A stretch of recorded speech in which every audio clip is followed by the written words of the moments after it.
Ang magbibigay po ng panayam natin sa gabing ito ay hindi naman na bago po sa inyo. Long time ago ay naging parochial vicar nyo rin po siya dito sa inyong parokya. Hindi ko na po patatagalin pa. Alam ko pong excited na kayong sa topic natin sa gabing ito, no?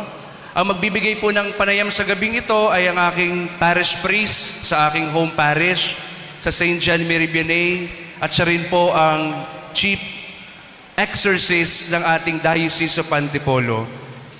Palakpakan po natin, Reverend Father Jeffrey Quintela.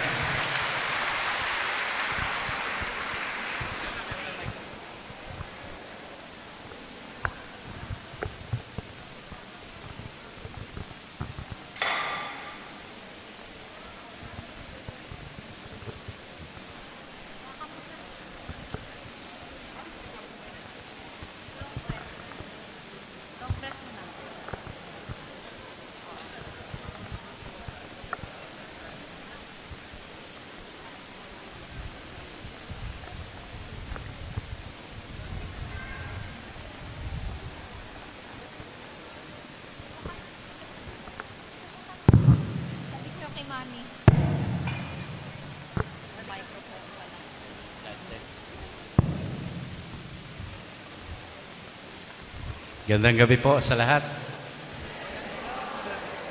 Blood test, blood test. Okay. Sino po sa inyo nahirapan pumunta ngayon dito? Taas ang kamay. Yung nahirapan? Nagkaroon ng problema, aberya? Sino po? Nahilo, namatay? Wala naman? Very good. Ngayon lang po, naka-receive ako ng text message. Sabi po, hindi na po kami makakapunta sa Cainta. At sabi niya, ang lakas po na ulan, kala namin sa Antipolo gagawin. Yeah. Niligaw na sila. Okay? Pero para hindi tayo maligaw, let us first pray our protection prayers in the name of the Father, and of the Son, and of the Holy Spirit. Amen. Heavenly Father, we thank you for gathering us this evening. We thank you for the ministry of exorcism and spiritual liberation that you have given your church. We ask Jesus to cover us with his precious blood, and for Mary, the Our Lady of Light, to cover us with her mantle of love and protection, so that all of us will be totally safe, even our loved ones and our possessions. We ask Saint Joseph to protect us, Saint Joseph, the terror of demons, to be with us, and may the archangels Michael, Gabriel, and Raphael defend us always from the evil one. May Saint Vincent de Paul, whose memorial we celebrate today, and tomorrow as we celebrate the feast and memorial of Saint Lorenzo Ruiz de Manila, may he also protect and intercede for us and our loved ones and our possessions. Let us pray a prayer to our guardian angels. Angel of God, my guardian dear, to whom God's love commits me here, ever this day be at my side, to light and guard, to rule and guide. Amen. Saint Vincent de Paul, pray for us. Our Lady of Light, pray for us. In the name of the Father, and of the Son, and of the Holy Spirit. Amen. Good evening po sa inyong lahat. Bagamat Sabado po bukas, ay susubukan natin na makover po ang pwede nating matalakay sa gabing ito. Okay? Kahit na po may mga iba na wala naman trabaho bukas, hindi ko po masyadong pahabain ito. No? Kasi mag-i-Starbucks pa kami ni Father Manjo ngayong gabi. Okay? Kasama sila. Manlilibre yan eh.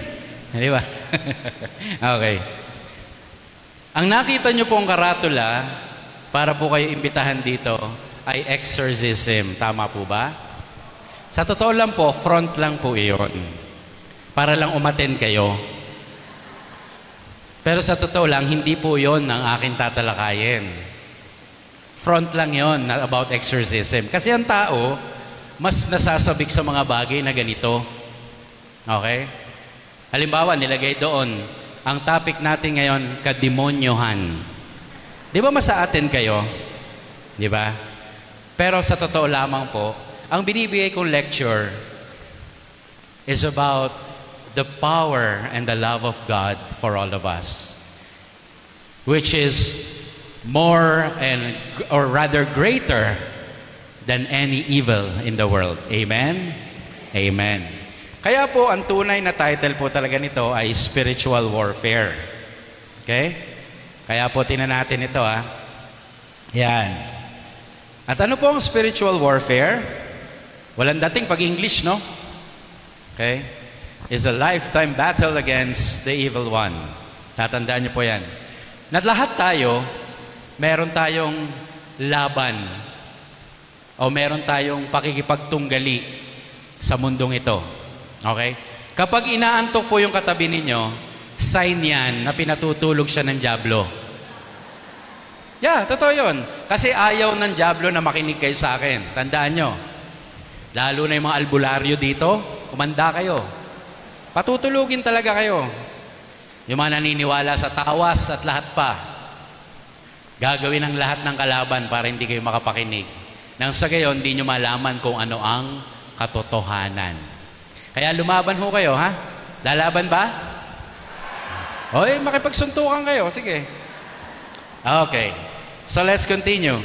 Tonight, I don't know if this will be short, but I want us to answer 5 important questions for tonight. Alam ko po, marami na nakarinig nito. Pero since ako po inimbitahan dito, ibibigay ko po yung basic ulit. At sa mga nakarinig na, pasensya po, no? Pwede na kayo umalis ngayon. Okay? Pero maganda rin mag-review tayo. Nang sa gayon, malaman natin talaga ang katotohanan. Ang una, who or what is the enemy? Ano o sino ang kalaban? Warfare. Pangalawa, what are the enemy's attack strategies? No? Pangatlo, how did the enemy sneak into the camp? Paano nakapasok na sa buhay at bahay? Pangapat, sino ang kakampi natin? At panglima, paano magwawagi? Para sa akin, ito po ang pinakamahalaga. Kasi pumunta na rin lang kayo dito, di dapat matuto na kayo lumaban at manalo. Amen? Sino gustong manalo? O di punta kayo sa Iglesia ni Cristo. Manalo pala gusto niyo Magwagi. Ayan, okay. So, simulan po natin. Sino o ano ang kalaban? Pag sinabi pong warfare, may laban. Pakikipaglaban. And, the devil is known, or the enemy is known by many names. Sabihin nyo nga. Next. Next. Ulit.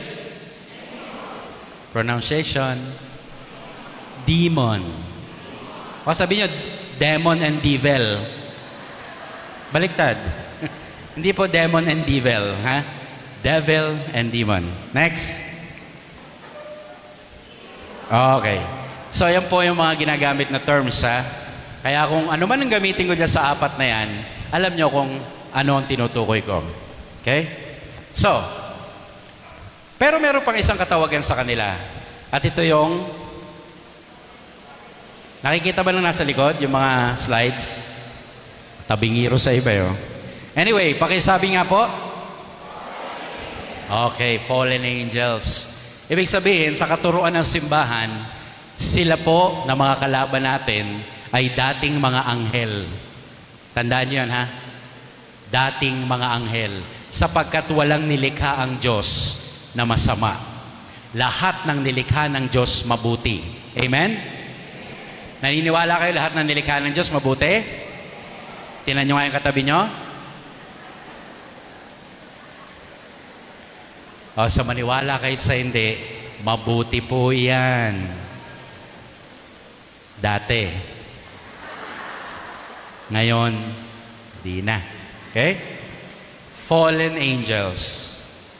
Ibig sabihin, mga anghel na nahulog mula sa langit. Kaya sa susunod na may magsabi sa inyong, hulog ka ng langit, sabihin nyo, linawin mo, dahil isa lang ang hulog ng langit, demonyo yon. Okay? Next. Marami yung nagsasabi sa mundo, marahil hanggang ngayon, na ang mga kalaban ay guni-guni lamang. Hindi totoo. Okay? Kumbaga, obsolete na.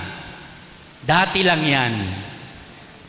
Sabihin natin sa probinsya lang yan.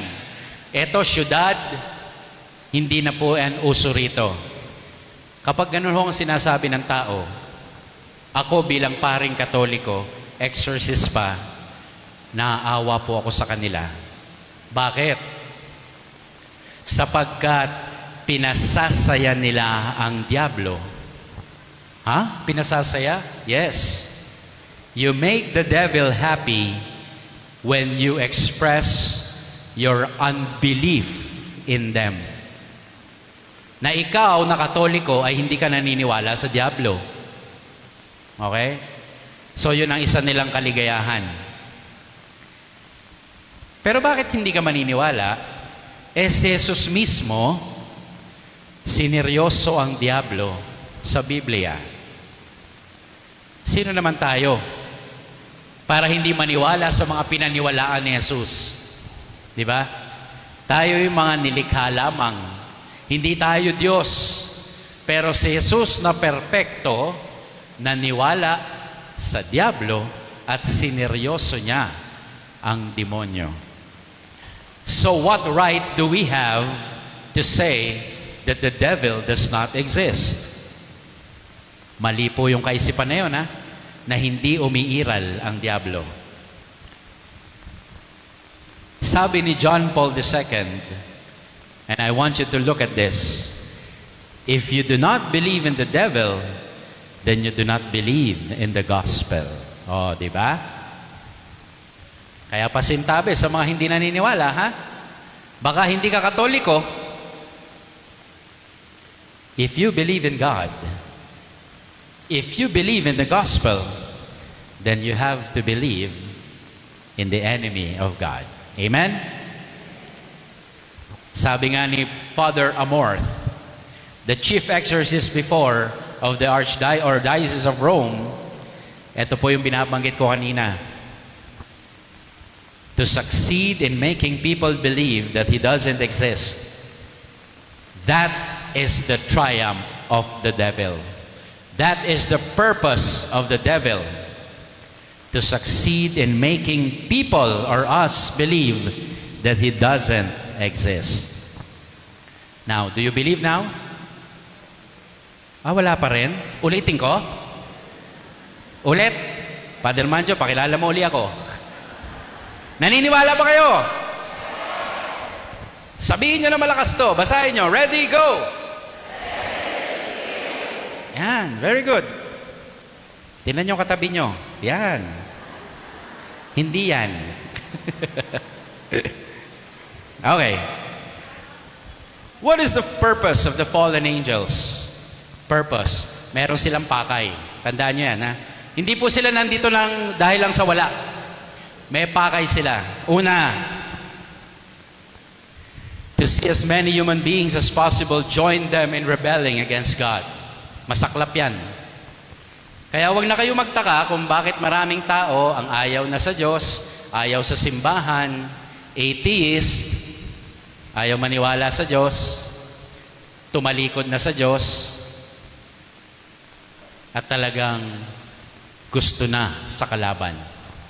Nagtagumpay na ho ang diablo sa mga taong ito. Kasi yun ang purpose nila eh. Pero ito mas masaklap na kanilang goal. Are you ready for this? Ready? Okay. In the end, to drag as many souls as possible to be forever damned with them in hell. Yan lang. Wala nang iba. Tandaan ninyo, ang mga demonyo, alam na nila kung saan sila pupunta. Sa impyerno. Pero hanggat wala pa doon sa final judgment, kakalad ka rin nila ang kaluluwa natin para mapunta rin ang impyerno. Kita nyo kung gaano katuso. Do you want to go to hell? Who wants to go to heaven? Raise your hand. Oh, not all. Church worker kayo, hindi kayo nagtataas ng kamay? Manjo, tandaan mo nga yung mga hindi magtataas ng kamay. Who wants to go to heaven? Please, raise your hand if you want. If not, don't. Oh, binaba nga. So you want to go to heaven? Today?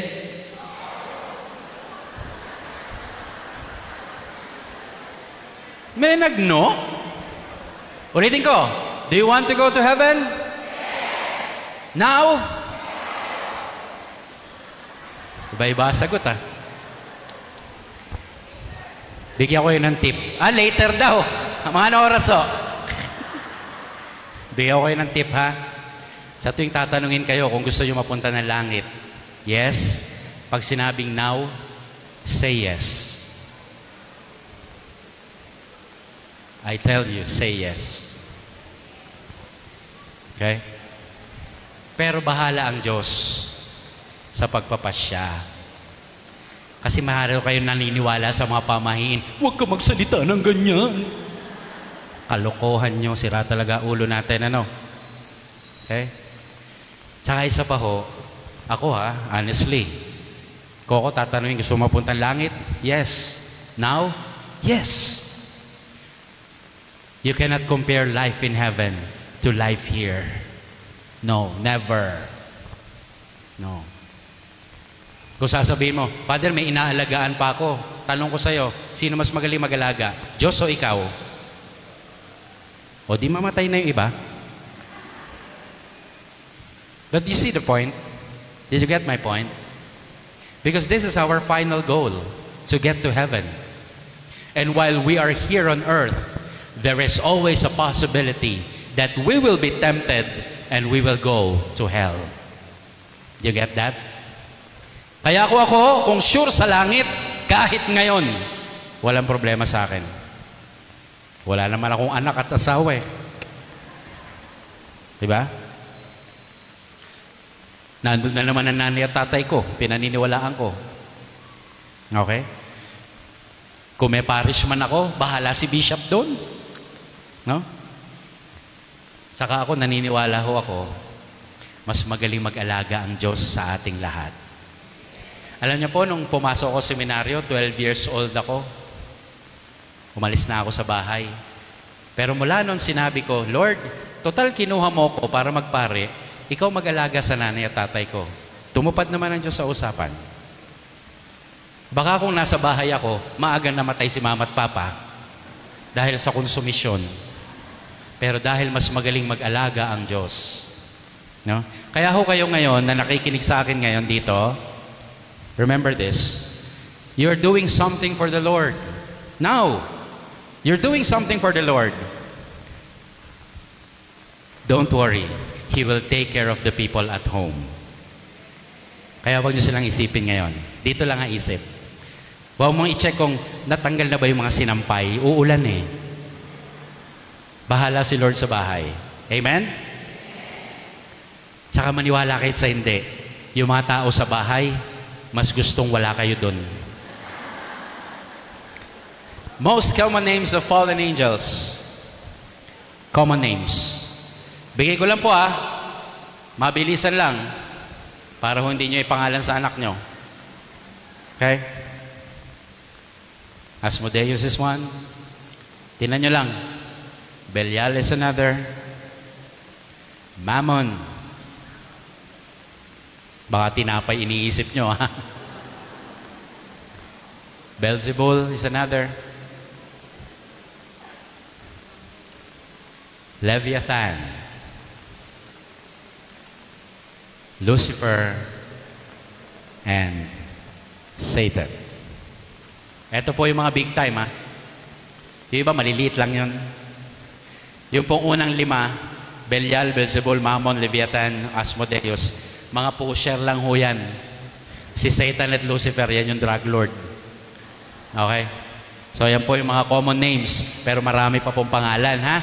Marami pa. Sa totoo lang, may mga encyclopedia po ng pangalan eh. Okay? Inaantok na kayo? Kalabitin nyo katabi nyo, ha? Sabihin nyo, "Hoy, demonyo ka." Common names of faithful angels. Kanina, kalaban. Ngayon, kakampi. May mga alam kayong pangalan ng anghel? Kilala nyo to? Sabihin nyo. Sino dito ang Michael? Mikael, Michelle, yan, Miguel. Yan, dyan ho galing. Sino may ganitong pangalan? Gabriel, bishop natin. Okay? Manjo, di kilala mo si Pope Michael, di ba? Alumnus ng Ikwas yun. And, kailan ang feast day nilang tatlo? Sa linggo.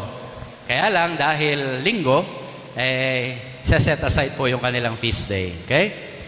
Mga kapatid, alam ko, meron pa kayong mga ibang alam na pangalan. Di ba? Ano pa alam nyo? Sigaw nyo.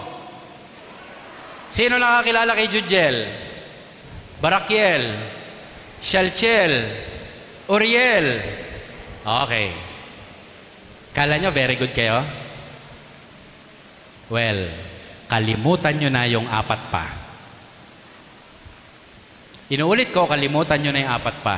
Sapagkat hindi ho pinapayagan ng simbahang katolika yung apat pang pangalan na yon. Ito lamang po ang tinatanggap ng simbahang katolika. Bakit? Sapagkat sila'y makikita sa banal na kasulatan. Okay? So, iwasan si Uriel, Shalchel, ano pa ba? Barakiel, Jojel, Nathaniel, bahala ka sa buhay mo. Ito lamang ang tinatanggap. Inuulit ko, ito lamang ang tinatanggap. Kaya kung may mga figurin ka ng mga iba pang pangalan, seriously, itapon mo na. Ngayon nyo lang narinig to, no? Itapon nyo na. Ito lang po ang tinatanggap. May dokumento po ang simbahan tungkol dyan. Okay? So, no more other names. Only Michael, Gabriel, and Raphael. Okay. Next. What are the enemy's attack strategies? Ito, maganda to. Okay? Sabi po sa first letter of Peter, stay sober and alert. Your opponent, the devil, is prowling like a roaring lion, looking for someone to devour. Naintindihan nyo? Kaya ho, pag may nagsasabi sa akin, Father, kahit kailan hindi ako sasama sa exorcism mo. Tatanungin ko, bakit? Kasi baka lumipat sa akin. Palagi ko, fear nyo rin yun, no? Kasi baka lumipat sa akin. Ang sinasabi ko naman, and take this as a consolation, hindi ho yan lilipat sa inyo. Kasi meron ka na. Ayan, no? May umaaligid sa inyo, sa akin, sa ating lahat. Kaya Sister Cecil, huwag ka mainggit sa iba, meron ka rin. Ha? Manjo, lalo na sa ating dalawa, meron tayo, huwag ka mag-alala, mas marami sa'yo. Kung magbibilangan tayo, hindi natin alam. Pero lagi may nakaaligid lang. Okay? Ang mahalaga lang, huwag niyong papapasukin. Pero lagi may nag-aabang. Kaya huwag kang mag-inggit sa iba. Meron ka din. Okay? O sabihin mo ngayon, hay, salamat, meron ako. Okay? So, ano yung attack strategy ng Diablo? First, the ordinary demonic activity. Ordinary. And I say it again, ordinary. Ito yung madalas na nangyayari. The bread and butter of the devil. Dito siya mas ginaganahan. Dito siya nagtatagumpay sa nag-iisang paraan na ito. At ano yon? Wala iba kundi temptation. Okay? Yun lang. Tukso. Kaya nga, di ba sabi, ay rami ng winasak na tahanan. Ano kasunod? Matang pinaluhan, kay rami ng pusong sinugatan. Tuloy nyo!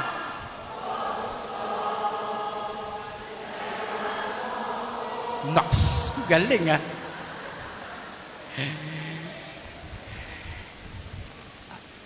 Ang problema, hindi sinabi ni Eva yon. Yung otokso, layuan mo ako. Si Eva Eugenio ang nagsabi. No?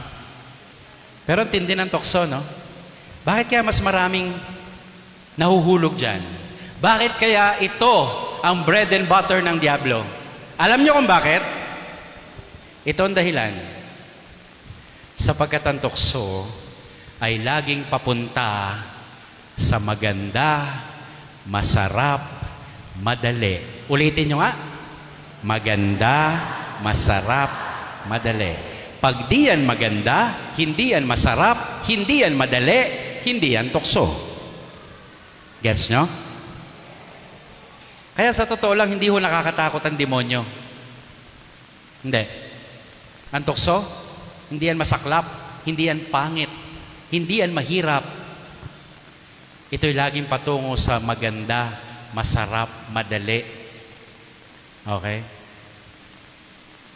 Meron ba sa inyo nagsabi, alam mo, natutokso ako magsimba. Ano? Natutokso magsimba?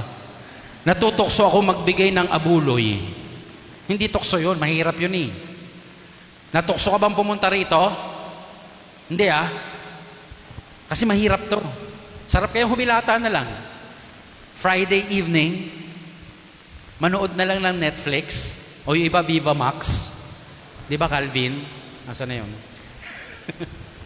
Di ba? Umulan pa. Ba't ka pupunta rito?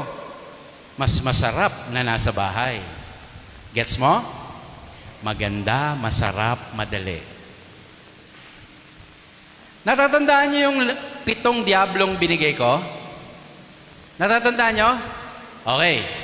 Kaya ho sila 7 sapagkat responsable sila sa mga uri ng kasalanang nakamamatay. Tandaan niyo yan, ha? Deadly sins. Catechist, do you know the 7 deadly sins? The capital sins? Let's begin. Beelzebul is responsible to the sin of gluttony. Di ba magandang tukso yan? Katakawan sa pagkain. Yung tipong may kakain pa, magsusubi ka na. Mga Sharon kayo. Busog na, gusto pa rin. Kumukuha ng mga hindi nila mauubos na pagkain. Gluttony yan. Alam nyo ngayon, matindi ang panawagan sa gluttony. Bakit? Lalo na, tingnan nyo yung mga anak ninyo. Mga anak ninyo, mga apo ninyo, mga kabataan. Lalo na kung meron silang smartphone. Hindi nyo ba nahalata? Yung mga bata, pag ayaw nila ng pagkain, magpipipindot lang, may delivery ng darating. That is gluttony. Kasi ayaw nila nung inihain nyo. Ayaw nila nung ulam. Turuan nyo ang mga anak ninyo na kung anong inihain ninyo, kainin nila. Pinagpaguran nyo yun eh. Diba? Sabihin mo sa anak mo, anak, pinagpawisan ko yan.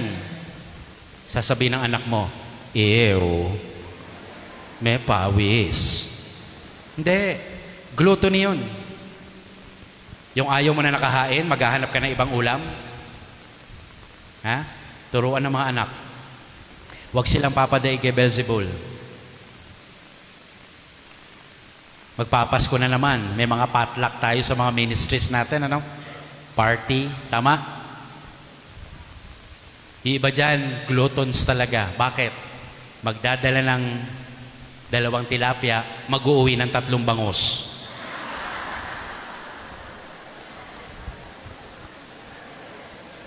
Get the point? Gluttony. Parang ganito sinasabi. Ito ang isang sample na matinding gluttony. Gusto ko itong pagkain na ito. Gusto ko ganito karami. Gusto ko ganito pagkakaluto. At gusto ko ngayon na. Gluttony. Kaya tinan niyo po yung smartphone ng anak ninyo. May Grab, may Panda Express. Diba? Ngayon, konting pindot lang, may Starbucks na darating. Dati, kailangan mo pong mag-agaw buhay, makatikim lang ng Royal. Diba? Ganun tayo nun. Nabutan niyo yun, yung Royco. Naku, inabutan ko yan. Kailangan mo pa magkumbulsyon, makatikim ka lang ng Royal. Tsaka ng Skyflakes na isasawsaw mo. May sakit ako ibili ng Royal yan. Ako din, may sakit na. Oh? Diba? Kaya mas maganda yung dati. Matiisin tayo eh. Next. Belyal. Katamaran. Ha? Alam niyo po, yung sloth, ganito po yan. Huwag mo sabihin na dahil marami kang ginagawa, masipag ka na.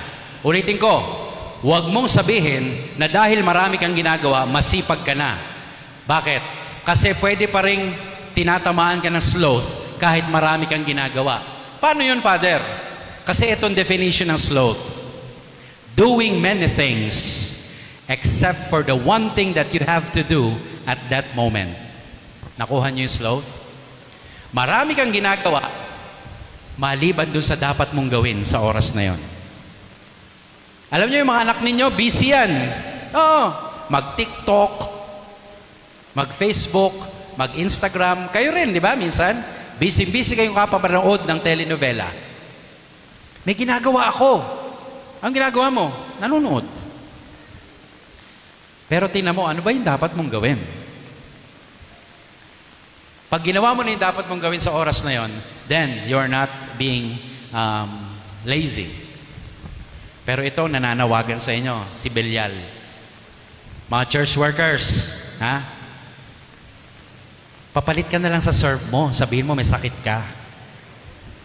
Alam ko yan. No? Sabihin mo, may family reunion tayo. Ikaw naman, magte-text ka, palitan mo naman ako, sister, ang taas ng lagnat ko. Che. Okay? You get the point? Tukso na magkaroon ng katamaran. Next. Asmodeus, last. Kahalayan. Okay? Dati nasa ako sa Antipolo Cathedral. May nagpa-bless. Sabi sa akin, Father, papabless po kami. Ano yung papabless nyo? Motel po. Ha? Motel? Binabless ba motel? Binabless ang motel? Anong prayer doon? Lord, sana dumami po ang customer nito. Ganon? Hindi ko alam kung anong gagawin ko nun eh. Pinuntahan ko na lang pero nagwisik-wisik lang ako. Buti nagsara. Sarado na. Binibigyan pa akong discount. Sabi ko naman, bibigay ko na lang ho kay Father Rock. Rock, kung nanonood ka. Okay. Pero ito po ang madalas na panunukso sa lust. Si Asmodeus. Biblical po yan, si Asmodeus. Check na po. Ang antidote po niyan si Saint Raphael. Okay? Next. Envy. Leviathan. Inggit.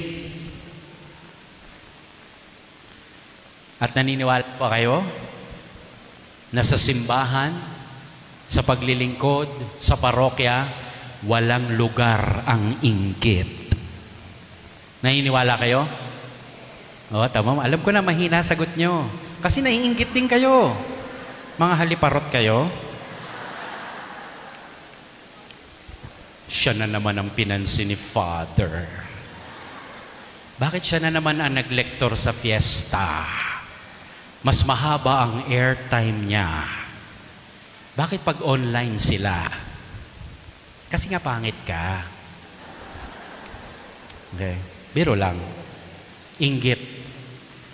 Alam niyo po, yung mga naiinggit, tandaan niyo po to yung mga naiinggit, ito po yung mga hindi marunong magpasalamat sa mga biyayang natatanggap niya. Kaya siya naiinggit sa iba. Pansinin niyo. Look into yourselves.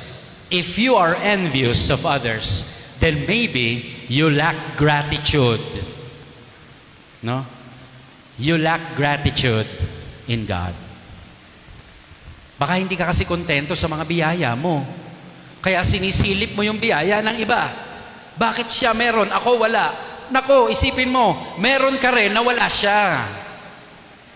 Huwag ka mainggit. We are all equally blessed here. Amen? Are you blessed? Then there's no room for envy in your heart. If only you are grateful to whatever you receive as blessing, Leviathan cannot tempt you to be envious. At isa pa, kung ikaw'y nakakaramdam na inggit, lagi mong iisipin, ang mahalaga naman sa akin kung ano ang tingin ng Diyos sa akin. Yun naman yun eh. What they think of you doesn't matter. What matters is how God looks at you. And you have to realize you are always loved. Eh ano kung hindi ka mahal ng tao? Eh ano kung hindi siya nag-like sa post mo? Ang mahalaga, mahal ka ng Diyos. Amen? Kaya kita niyo yung dalawang antidote, no? Kung ikaw'y mapagpasalamat at alam mong mahal ka ng Diyos, hindi ka na maiinggit. And besides, yung mga naninira sa'yo, inggit lang yan. Kaya huwag ka maninira na ibang tao, halatang-halatang inggitera ka. Okay? Huwag ka mainggit. Kasi pagkatapos noon, paninirang puri na. Yan ang pinagmumulan ng bearing false witness against others. Amen? Next. Mammon. Greed. Anong kaibahan nito sa gluttony? Gluttony, pagkain. Greed, material na bagay. Okay? At ito rin ang dapat isa sa mga ituro sa mga anak at apo at kahit sa ating mga sarili. Kung pwede pang magamit, huwag mo munang palitan. Okay? Be sure that you only possess those things and that those things do not possess you. Magkaiba yun. Sapagkat kung hindi ka na makapagpatuloy sa buhay nang wala ang mga material na bagay na to, ibig sabihin, ang mga bagay na ito ang nagmamay-ari na sa'yo. And that's what Mammon wants. Tandaan niyo yun. That we are possessed by these things. Okay? Kaya minsan iniisip ko, alam nyo, nung na-assign po ako dito, hindi ko alam kung ganun pa rin, pero pupusta ako, ganun pa rin. Ano yun? Na kapag nagsisimba kayo ng daily, alam, Father, may mga daily church workers, no? Natatandaan mo mga mukha nila, no? Pag wala sila, alam mo, absent eh. Kasi mga church workers, may mga permanente na upuan yan. Araw-araw. Oh, alam ko yan. May mga permanente na upuan yan. Pag may bagong nagsimba, birthday nun. Pag mag-asawa, anniversary nun. Mamaya-maya, lalapit yun sa sacristy. Papa bless. Pero alam nyo po, kadalasan, kung titinan, papansinin nyo yung pwesto ng mga tao, wala silang pakialam kung may katabi sila o wala. Ang mahalaga, malapit sa ventilador. Diba? Yung nahahanginan. Pag linggo, ganun din. Gusto mong mahanginan. Ano naman ang kinalaman ng greed doon? Eto. Nahanginan ka, pero hulog mo sa kolekta, 20 lang. Pag nahanginan ka, dagdag mo naman. Kumukonsumo ka ng kuryente eh. Kung 20 lang ilalagay mo, hanapin mo yung magbibigay ng 100. Sabihin mo, dito ka sa hangin. But that's beside the point. Greed is mammon. God is generosity. You get that? Pagbibigay. And you know, Mammon doesn't want us to know this. Alin po, Father? That as long as you are connected to God, who is nothing but giving, you can always give, and you will never run out of things. Did you get that? Ewan ko lang kung nasubukan nyo na. Na kung alam mo, konektado ka sa Diyos na walang alam kundi magbigay lamang, kaya mo rin magbigay ng magbigay at mapapansin mo kahit kailan hindi ka mauubusan. That's the spiritual physics of life, of giving. Gusto nyo try natin? Tama, nagyukuan. Baka kasi yung kolekta umikot no? Subukan nyo minsan kapag Sunday, pag naghulog kayo sa kolekta, huwag kayong titingin sa wallet nyo. Bunot lang. Sa bahay na lang kayo umiyak. Naibigay ko yung 1,000. Okay lang yon. Total, lahat naman ng bagay mawawala no? Isa lang naman ang mananatili sa huli. Ang Diyos lang no?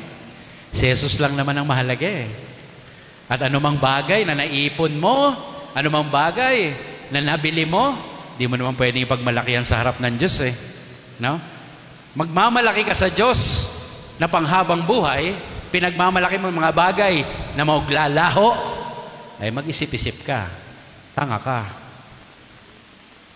Kasi ano pa man ang naipon mo, nakamtan mo, dokumento, titulo, bank account mo, susi ng kotse, mawawala lahat yan. Sorry. Remember yesterday? 15 years, undoy. Sa isang iglap, nawala ang maraming bagay. Kasama na si Father Undoy. Kilala niyo yun? Diba? Nakita niyo?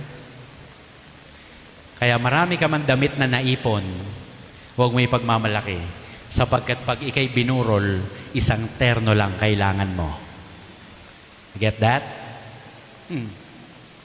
Sabi ko nga rin, kahit marami kang kotse, kapag ikay hinatid sa sementeryo, isang kotse lang din maghahatid sa'yo, hindi pa iyo. Okay? At huwag mo ipagmalaki yung mga titulo mo ng lupa, doon din tayo magsasama-sama sa sementeryo. Maliit na lupa lang ang kailangan natin. So what's the use of being greedy? Sabi nga, mag-ipon ka ng kayamanan sa langit. And how is that? Whatever you have, kung halimbawa hindi mo ka na kailangan, di bahagi mo. Na mahirap po sa atin Hindi na naman natin kailangan. Hindi na natin isusuot. Ayaw mo pang ibigay sa iba. Gusto mo lang nakikita ron. Hindi naman sa'yo kasya na. Sister, maniwala ka sa akin. Pamigay mo na. Kahit anong Zumba mo, hindi ka napapayat. Paano? Pagka Zumba, bili ng Coke. Check your closets. I'm sure you have many clothings there that you do not need anymore, but you still do not want to let go. If you want treasures in heaven, learn to give it to someone who is in need. At least may gumamit, di ba? Ewan ko, nagsisimula pa lang si Father Manjo sa pagiging pare. Ilang buwan pa lang. Ako, 23 years. Ang dami na akong parokyano nagbigay sa akin. Kahit dito noon, nagbibigay ng damit. Father, nagustuhan mo yung binigay ko? Ay, opo. Ba't di niyo po sinusuot? Ay, hindi kasya. Nasaan po? Binigay ko po sa iba. Magtatampo. Ba't ko raw binigay sa iba? Di ba mas maganda may gumamit? Binili mo yun pera mo yun Anong gagawin ko? Ipa-frame ko lang? Di binigay ko sa kasya. Kasi ang hirap sa inyo, hindi kayo nagtatanong ng size. Magtanong kasi kayo. Dati small yan. Extra small pa. Okay? You get the point here? Okay. Continue. Dalawa na lang to. Lucifer. Pride. Kayabangan. Today is the feast of Saint Vincent de Paul. And one of his more famous quotations is this. Vincent de Paul said, "Humility is nothing but the truth. Pride is nothing but lying." Ang ganda nung sinabi niya, no? Na yung mga totoo raw, ito yung mga tunay na mapagkumbaba. Pag nagsasabi ka ng totoo, pag hindi ka sinungaling. Humility yon. Paano nangyari yon? O di ba mga kapatid, makaka-relate kayo, may mga bagay na ayaw natin pag-usapan. Ito yung sermon ko kanina umaga eh. Di ba? Ano-ano yon? Edad. Ayaw na ayaw mong matatanong. As much as possible, pag tinanong ka, gusto mo ibaba. Eh mukha ka namang 80 na talaga. Kahit anong kulay ng buhok mo, yung balat mo pang 90 na. Di ba? Pero bakit tayo mo sabihin yung totoo? Why not tell them, I'm 85 and be proud of it? Alam niyo po yung nagsasabi ng mas mababa sa tunay niyang edad, hindi niya po nare-recognize kung gaano na siya kahabang taon na minamahal ng Diyos. Pag sinabi mo yung totoo, I'm 85 years old. Wow, sana all na umabot ng 85 na minamahal ng Panginoon. Ako po, 50 years na akong minamahal ng Diyos. Okay? That's humility. Ano pa ayaw nyo pag-usapan? Edad. Maliban doon, sweldo. Eh ano ngayon? Ano ngayon kung mas mababa sa Kanya? Mas mahal ba siya ng Diyos kaysa sa akin? Alam niyo, sasabihin ko sa inyo, alam ko minsan kapag yung mga nanay nag-uusap-usap, pag may nagtanong, kumusta mga anak ninyo? Kapag may isang nagsabi, successful po siya, isa lang ibig sabihin nun, malaki ang kinikita. Kasi yun ang ating connotation ng success. Malaki ang sweldo. So ngayon, yung mga nanay nag-uusap, successful anak ko, doktor siya sa Amerika. Uy, ayos. Ako, successful din anak ko, lawyer siya sa United Nations. Oh. Yung isang nanay, sabi, di ko alam kung successful anak ko eh. Pero, katikista siya sa simbahan tsaka sa public school, hindi naman malaki kita niya. Tanungin niyo kung sino pinaka-successful sa tatlo. Kung pera susukatin, at ang alam ng mundo, yung unang dalawa, pero sa kaharian ng Diyos, naniniwala akong successful din ang taong marunong tumulong sa kapwa kahit hindi malaki ang perang natatanggap. Kasi yung success para sa atin, dapat ipagmayabang. No. We're called not to be successful, but to be faithful to God. Amen? Kaya ho, kahit na ganyan, okay lang yan. Ayaw nyo pa matatanong, ilan ang anak ninyo? Eh wala. Diba? Pag walang anak, ayaw pag-usapan. Pwede naman sabihin, wala po kami anak eh. Siguro, ito'y kalooban ng Diyos na hindi kami magkaanak para mag-focus kami sa isa't isa. O kaya, panawagan sa amin ay mag-ampon. That's the truth. Then you become humble. Di ba? Iba naman, ilan anak nyo? 50. O, ayaw niya rin matanong kasi 50 anak. Sa iba-ibang lalaki. Okay? Pero nakita niyo na po, kung bakit humility is truth and pride is lying? Because the father of lies is Lucifer. Pride. And finally, okay pa ba kayo? Alas 8 pa lang. Okay na? Inaantok na? Tapusin ko na. Next time na lang. Tapusin ko. Ang buhay nyo. Okay. Konti na lang to. Kasi yung 4 and 5, mabilis lang naman eh. Anger, Satan. Mga laging galit. Yung wala nang nalaman sa buhay kundi magalit. Yung hindi nakukumpleto ang araw na hindi nagagalit. Yung natutulog na at nakahiga na, bumangon pa sapagkat naalala niya, hindi pa siya nagagalit sa araw na yon. Kaya siya'y nagalit at naghanap ng mali ng anak, ng asawa at ng kasambahay. At nung siya'y nagalit na, humigan at nakangiti, nagalit na ako.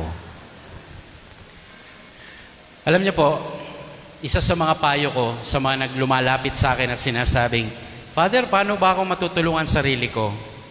Kasi lagi ako nagagalit. Marami na lumapit sa akin, baka si Father Manjo, bagong pare, fresh pa lang yung kanyang faculty para mag-absolve. Marami na siyang narinig na ganun. Magagalitin, nagalit po ako.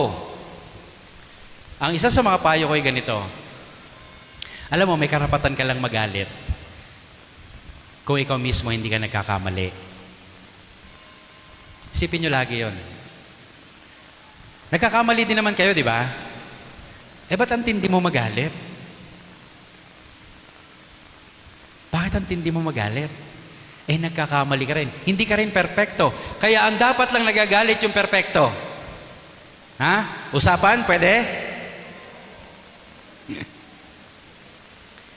Anger is one of the 7 capital sins. Si Kristo ba nagalit? Yes or no? Yes. With conviction. Para yung galit niya may dahilan. Yung malakas ang sagot, laging galit yan. Si Kristo ba nagalit? So nagkasala siya. Kala ko ba nagalit? Huy. Galit talaga yon? Galit hindi? Hindi nyo na alam. Next year ko na sasabihin. Ulit. Is anger a sin? Huy. Yes or no? Siyempre, Catechism tells us, anger is one of the capital sins. Hindi naman nagkakamali ang katisismo eh. Katisismo ng simbahan to eh. Infallible to eh. Nasa CCC yan eh. Catechism of the Catholic Church. So, konbinsido kayo na anger ay sin. Tama? Yes? Nagalit ba si Jesus? Nagkasala si Jesus? Paano may re-reconcile yun? Lagot ka. Alam mo Alam ko yung tinutukoy nyo. Pumunta siya sa templo. Di ba? Nakita niya may mga nagtitinda. Anong ginawa niya? Pinagtataob niya yung mesa. Gumawa pa na panghagupit, di ba? Meron siyang pinalo sa panghagupit niya? Meron, wala? May nasaktan tao? May lumipad na ibon?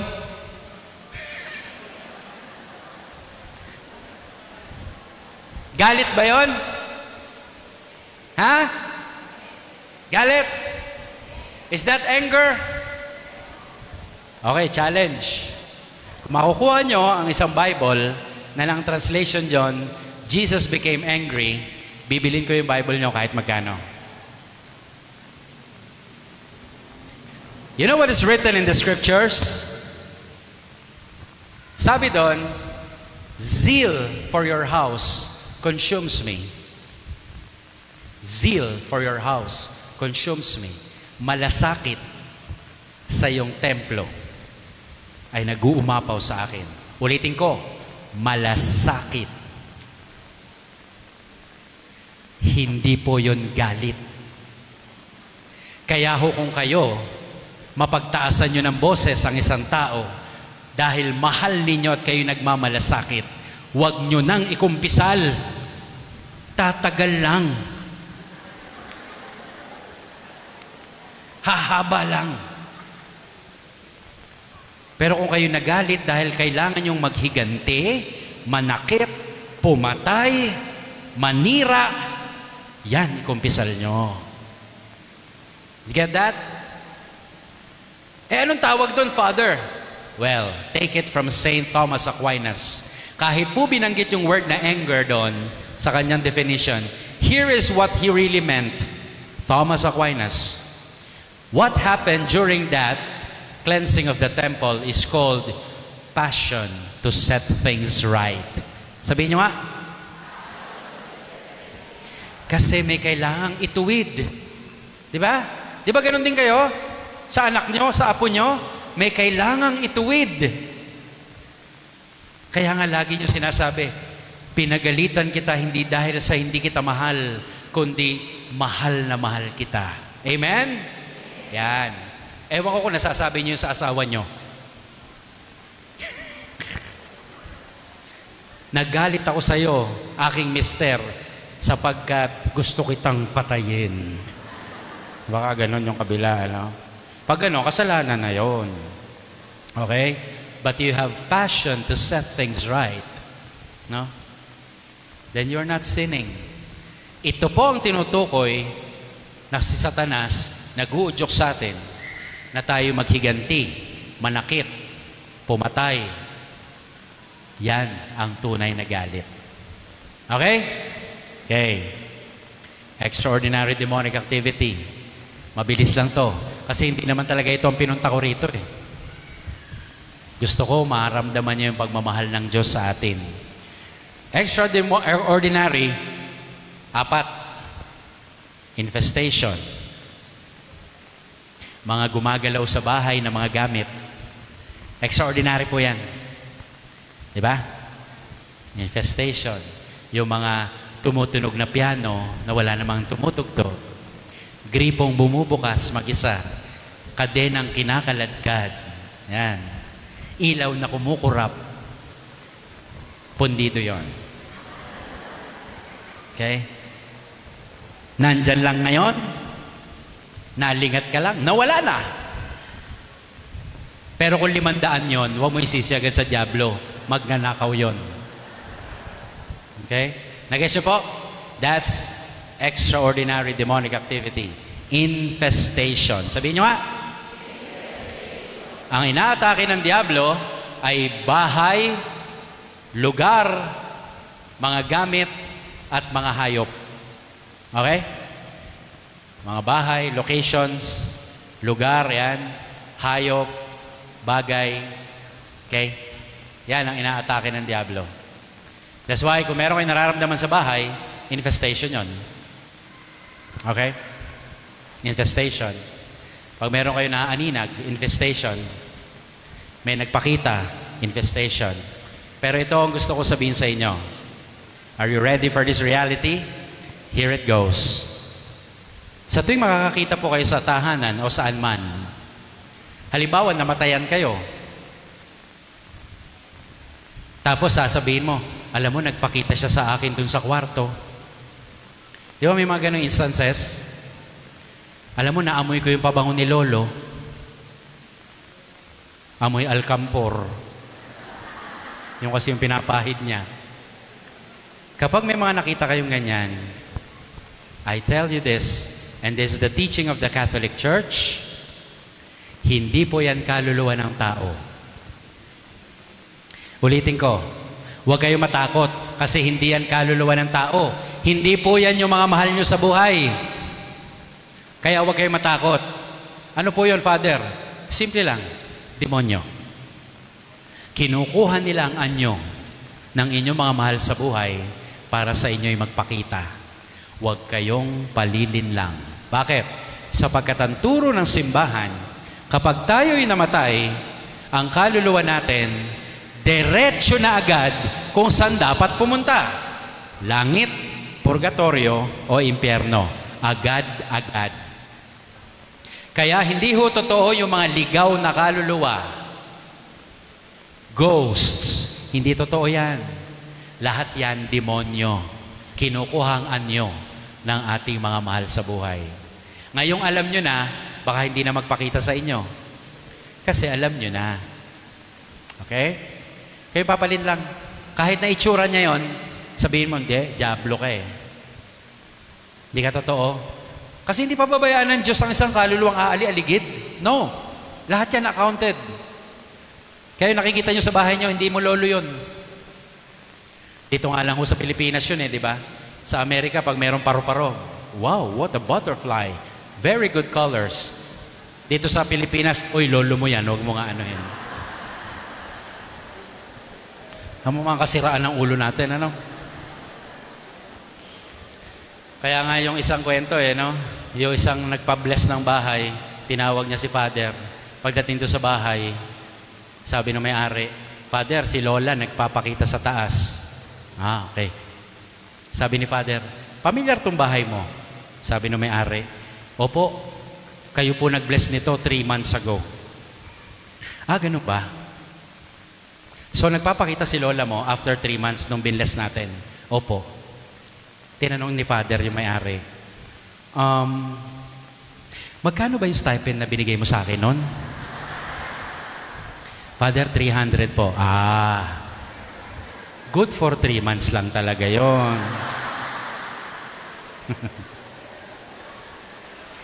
Bigyan mo ako ng 2-4. 2 taong hindi magpapakita ang lolo mo. But wait, there's more. May promo ako ngayon Bigyan mo ako ng 5,000, igagapos ko na ang lolo mo. Di totoo yun, ha? Pero pwede natin gawin yung Manjo. Sino gusto magpa-bless ng bahay? Punta nyo si Manjo, ha? Pag 300 lang binigay sa'yo, good for 3 months lang yon. Okay? Pero kung sino man na magpakita, hindi po yon mahal natin sa buhay. Diablo po yon. Infestation yon. Pangalawa, oppression. Sino po ang mga nakakaramdam nito? Actually, ito yung atake ng Diablo na inaatake yung panglabas na aspeto ng buhay mo. Ibig sabihin, meron kang karamdaman na walang makitaan ng doktor na dahilan, mga ganon. O kaya pag gising mo, meron ka na mga kalmot, bukol, na hindi mo naman alam kung saan galing. O kaya yung negosyo mo, hindi lumalago. O dili kaya yung relationship mo sa iba, hindi nagtatagal. Oppression po ang tawag doon. Which may lead to depression. Okay? So yun po, no? Oppression ang tawag doon. Na ikaw ay ginagambala ng Diablo sa panlabas na aspeto. Hindi pa malalim to. Saan ba galing yung kalmot mo? 3, madalas. Ayun, nakakakita ko nun. Hindi naman niya abot yung kalmot, pero meron. O paggising, may bukol. Baka nahulog ka.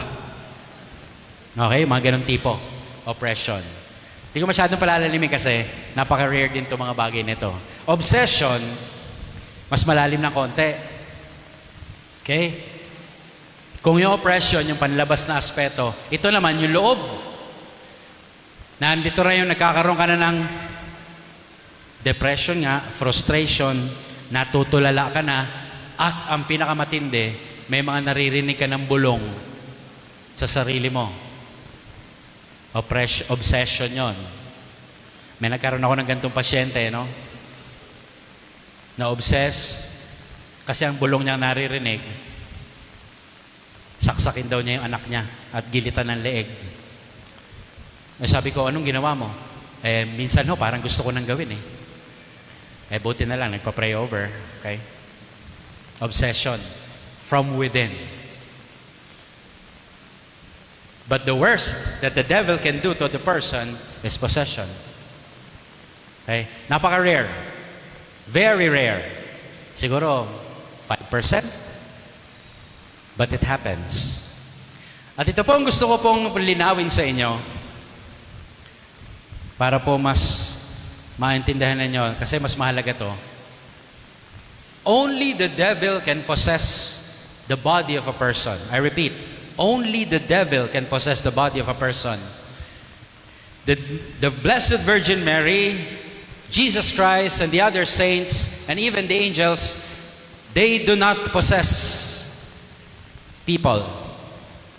Never in the history of the world or in the history of mankind did Jesus, Mary, the angels, the saints possess a person. No. Only the demon. Kaya huwag kayong maniniwala sa mga napapanood ninyo na sinaniba ng Santo Niño, ng Birheng Maria. Kapag sinabi sa akin yon, alam ko na agad, diablo yon. Nanlilin lang. Kaya tinan ninyo, napaka-careful po ng simbahan, lalo na sa mga apparitions ng Birheng Maria. Kasi kailangan i-prove talaga na ito'y galing sa Diyos. Kaya sa dami po ng mga apparitions ni Mary na isinabit sa Roma, Iilan lang po ang talagang ina-approve. Baka hindi aabot sa mga daliri mo, sa kamay at paa. Hindi. Of course, Guadalupe, Fatima, Lourdes, mga ganyan, no? Yan, approved yan. Kasi matinding pag-aaral yan. Pero yung magpoposes sa tao, Santo Niño, hindi ho totoo yun. Bakit? Sapagkat ang Diyos at ang mga banal, ginagalang nila ang inyong kalayaan. They will not control you. Kaya yung mga sasabihin, ay doon, tuwing gantong araw ng buwan na ito, sinasaniban siya ni Jesus, lumapit tayo at magpagaling. Hindi ho totoo yun. Huwag kayong pupunta ron. Alam ko, may mga nanonood ng ganyan. Corina Sanchez at Jessica Soho, no? Yung bigla magsasabi, ako ang Santo Niño. Pahingi ng kinde. Para medyo Bisaya yung candy niya, no? Sabi niya, bakit yung candy mo kinde? Santo Niño de Cebu.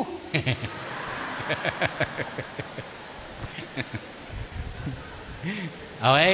So malinaw po huwag maniniwala sa possession ng sino-sinong banal.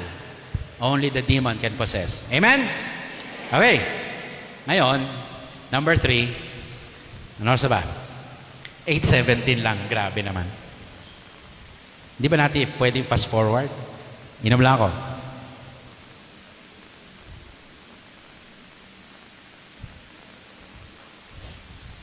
Paano nakapasok? Ito, mahalaga po. Bakit ko ituturo ito?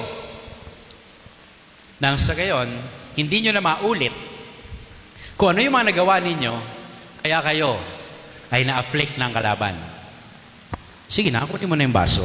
Ikaw naman nagtatanong ka pa Iinom talaga ako maya-maya. Paano nakapasok? And I want you to carefully listen to this part.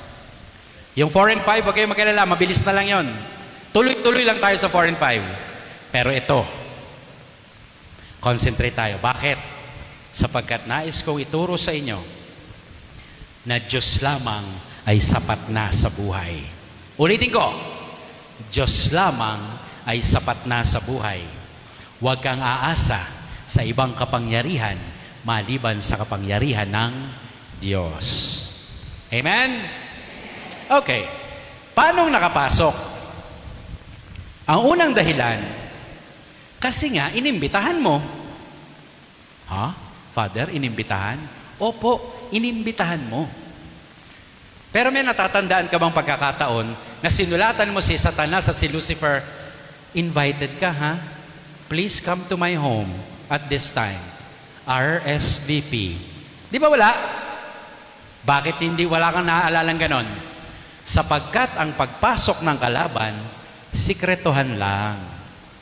Hindi naman di magpapaalam sa iyo yan Depende na lang kung ikay magbubukas ng kahit maliit na puwang ng iyong pintuan. At kaya ko ibibigay ito para hindi kayo kailan may magbubukas na ng maliit na pintuan. Are you ready? Bato-bato sa langit, tama ay buti nga sa inyo. Pinatatamaan ko talaga kayo at wala akong pakialam kung magagalit kayo sa akin. I would rather hurt you with the truth than comfort you with a lie. Okay? Wala akong pakialam kung pagkatapos ito, magkagalit na tayo. Bahala ka. Basta sasabihin ko lang dito, ayon sa simbahang Katolika. And formation to Diba? Formation You have to be formed, you have to be informed. So, we invited the enemy in. By way of what? First, because you have been consulting occult people. Sino yung mga yon? Marami sa inyo palagay ko, ang kumonsulta na sa albularyo, mangtatawas, manghuhula, feng shui master, mga ganyan. And this is no laughing matter. Sapagkat kapag kumonsulta ka na sa mga taong ito, open ka na sa affliction ng diablo.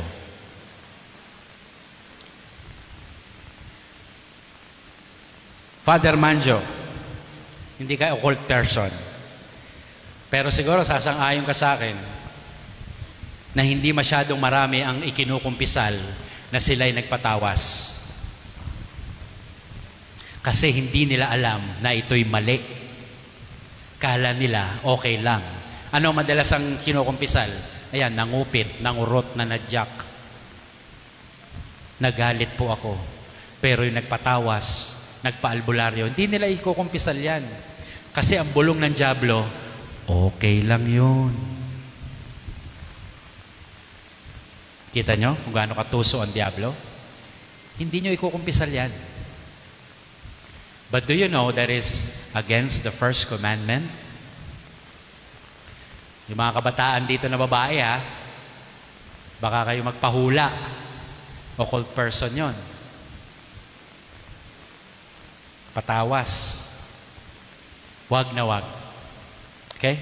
Pangalawa, Father, hindi ako mahilig sa mga atawas, albularyo, manghuhula, at mga faith healer. Wala sa akin yan. Hindi ako apektado niyan. Okay, tingnan natin itong pangalawa. By way of occult things. Ano to? Sapagkat marami tayong mga pampaswerte sa bahay. At nangingiti kayo. Sakit naman nun. Meron na, nangiti ka pa. Masama yun. Check nyo bahay nyo At hindi ako nagbibiro. Ayoko ng maraming pasyente. At madalas, kaya pala may ganon, mahilig sa pampaswerte. Mahilig sa mga elepanting nakatingala. Mahilig sa mga palakang may kagat ng coin at mga pusang kumakaway. Yeah, totoo yun. Masakit yun sa Diyos. Masakit sa Diyos yun. Kasi, imbis na kapangyarihan niyang pagkatiwalaan mo, pinagkakatiwalaan mo'y bagay na hindi maka-Diyos. Katoliko nga, meron siyang Sacred Heart. May Our Lady of Light pa siya sa bahay, pero meron din palang Buddha at Bagwa. Ano yung mga lucky charms mo na tinuturing? Masama yan. Yung mga energy stones. Ano ba yun? Himalayan salt. Wow. Try not to laugh at this, especially if you have this. Kabahan ka na. Sapagkat nagbukas ka na ng pinto sa kalaban. Tanggalin mo na, kapatid. Surrender mo sa akin, lalo ko mahal yan. Ako nang bahalang magbenta.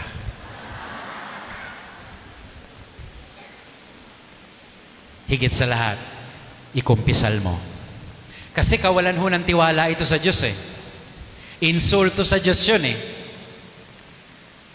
Ano yun, tuwan-tuwa ako pag may mga nagpapa-house blessing. Yeah. Kasi binigyan nila ng panahon ang house blessing. Pero kadalasan after house blessing, okay, papaagaw tayo. Swerte to. Tapos magsasaboy ng ganon. Biglang sasabihin ng may-ari, teka lang, dapat papasok.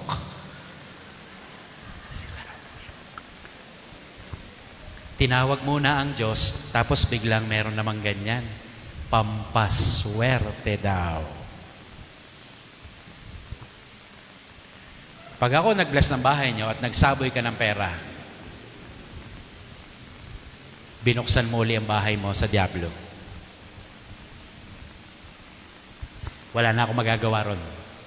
Ikaw na ang bahala Para baga sinasabi mo, Lord, alam kong makapangyarihan ka. Alam kong ikaw ang may likha ng lahat. Alam kong nidinig mo ang panalangin namin. Kaya alam, mabagal kang sumagot Kaya pampaswerte muna.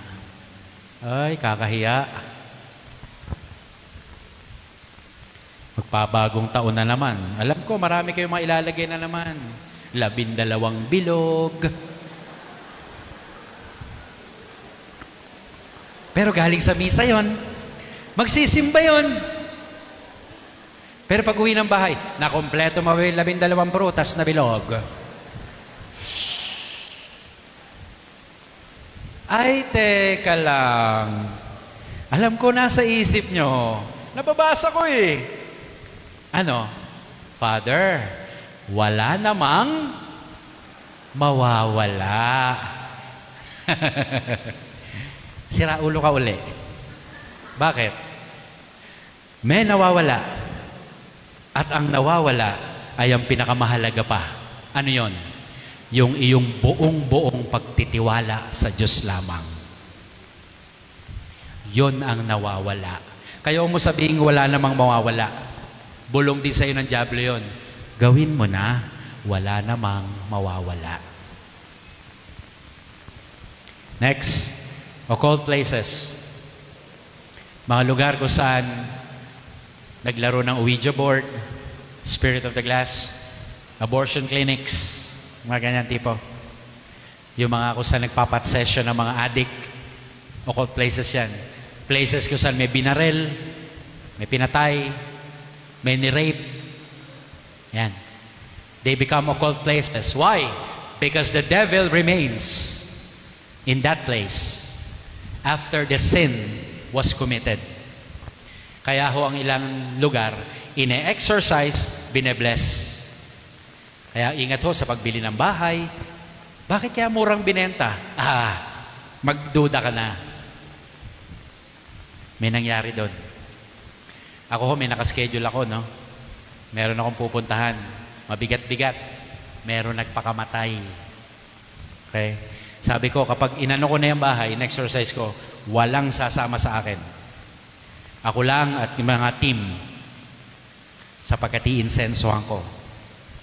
Bakit, Father? Magpapakita nyo yung nagpakamatay? Hindi nga yun. The evil of the crime, the evil of the suicide is still there. Kaya yung mga tumira, nagkasakit yung iba, nawala yung trabaho, negosyo. Kasi nga, it's an occult place. Next, occult practices. Hindi ako magdadalawang isip na banggitin ito, kahit makasakit ako, pasintabi po sa mga architect at sa mga engineer, hindi ho tama yung ginagawa niyong pagpapadugo sa pundasyon ng bahay na gagawin o ng building. It's an occult practice. You open the door for the devil because you are offering blood from animals. And blood is like a pact. Kasunduan sa diablo. Alam ko, sinasabi, kaya ho may dugo na binubuhos para wala nang maaksidente at wala nang ibang dugong dadanak kasi may dugo nang inalay. Diba? Ang tanong ko naman, kung Katoliko ka, meron naman po tayong groundbreaking rights. Tumawag ka ng pare para gawin yung groundbreaking rights. At kung dugo lang ang pag-uusapan, hindi pa ba sapat yung dugo ni Jesus na dumanak para sa mundo para tayo iligtas sa anumang kapahamakan? Kung nagdarasal ka, kung uunahin mo ang Diyos, lalo tigit sa pagpapagawa mo ng structure na yan, paano ka naman maaksidente? Protektado ka ng Panginoon. Occult practices. Bahagi rin po ng occult practice yung mga pagpapasaboy at isa pa yung pagpapaputok kapag bagong taon. Yan. By the way, bakit daw nagpapaputok pa bagong taon? Para? Ano no? Para palayasin ang yan ang alam nyo. Dati yung dinaalam ko Pero nung nag-i-exorcist ako, lalo na naging pare, is the other way around. In lighting firecrackers and having this occult practice, you attract more demons into your home and into your life. Kasi, naniwala ka na sa practice na yon. That becomes occult. Tsaka logic lang. Di ba sabi mo kaya ka nagpaputok para umalis sa masamang spirito? Nagpapaputok ka sa labas ng bahay. Saan pupunta? di sa loob. Kaya sa December 31, sa loob ka ng bahay magpaputok. Pag kayo nasunugan, huwag nyo kong sisisihin, ha? Pero did you get the point? And finally, we invited the enemy in by way of occult beliefs. In short, at siguro mas makaka-relate kayo pag sinabi kong pamahiin. Ay, nako, kadaming ganyan sa Pinoy. Pustahan tayo, kapag nagbigay ako ng example, ngingiti uli kayo. Kasi hindi nyo pa nare-realize kung gaano kabigat ito, lalo't higit laban sa unang utos ng Diyos. Anong mga pamahiin? Dami. Ikot ang plato pag aalis siya. Tingnan nyo, tumawa pa nga kayo. Tanong, ano ba mas malakas? Espiritu Santo o inikot na plato? Ano po? Inikot na plato? Bakit may ikot yung plato? Eh di pagdasal mo, na wala mangyari. Di ba? Ano naman kinalaman ng inikot na plato sa kaligtasan ng mahal mo sa buhay na umalis? Sabihin mo kay Our Lady of Peace and Good Voyage, gabayan niyo siya nang siya'y makarating uli sa bahay ng masaya at mapayapa. Hindi yung plato. Walang gagawin yon. Okay? Ano pa? Huwag daw siyang pagliligpitan kaya siya hindi makapag-asawa. Tanggapin mo na. Pangit ka talaga. Joke. Joke lang. Okay? Hindi naman totoo yun eh. Lalo pag may namatay, no? Sure ball to. Ang dami, meron tayong burulan dito. Nako, baka nga sa dinami-dami na rin ang pinuntahan ni Father Manjo na patay, wala pang naghatid sa kanya sa sasakyan. Di ba? Kasi bawal daw maghatid, bawal kumuha ng pagkain galing sa burol. Alam nyo, kaya lang po bawal magdala ng pagkain galing sa burol, marami pang dadating. Huwag kang kumuha dyan at mag-uwi. 5 araw pa ibuburol. Pero dami nating pamahiin. No? Halimbawa, nanggaling kayo doon, meron kayong binisita. Pustahan, dadaan muna kayo sa McDo. Bakit? Tama, alam nyo? Pagpag. Mga kapatid, superstitions, occult beliefs go against the first commandment. Well, hindi ko ma-check kung pagkatapos nito ay iiwasan nyo na ang mga pamahiin. Pero bahala po kayo. Pero sana ikumpisal nyo. Sapagkat hindi totoo mga pamahiin na yan. Kung talaga nagtitiwala ka sa kapangyarihan ng Diyos, wala ang mga pamahiin na yan. Yung mga feng shui, bawal ang CR sa taulunan ng kama. Bawal ang magkatapat na pinto. Kalokohan. Ba't Father hindi ka naniniwala? Kasi sa Diyos lang ako naniniwala. At ang Diyos lagi nagbabantay sa atin. Hindi niya ako pababayaan. Kaya nung na-assign po ako sa Nangka, Marikina, pinarenovate po yung kwarto ko. Lahat ng bawal sa feng shui, ginawa ko. Buhay pa ako. Yung CR ko nasa ulo na ng kama, may pintong magkatapat. Bawal daw yun sa feng shui eh. Wala akong pakialam. Sapagkat ang pinaniniwalaan ko ay Diyos lamang. If you believe in God only, you will be protected. And you have to believe in the love of God and the power of God over the evil one. Kaya minsan para tayong siraulo eh, no? Bakit? Kapag naglilibing, bago ilagay yung ihugos yung bangkay, pinapalukso muna yung mga bata sa ibabaw. Iba sa ilalim pa eh.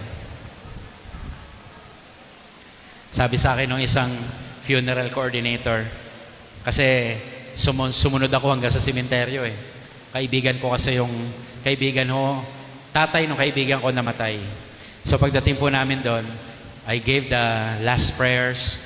At bago po inilibing, bago ibinaba, tinanong ako nung coordinator, no? Bumulong pa eh, Father, puputuli na ba yung rosaryuhan?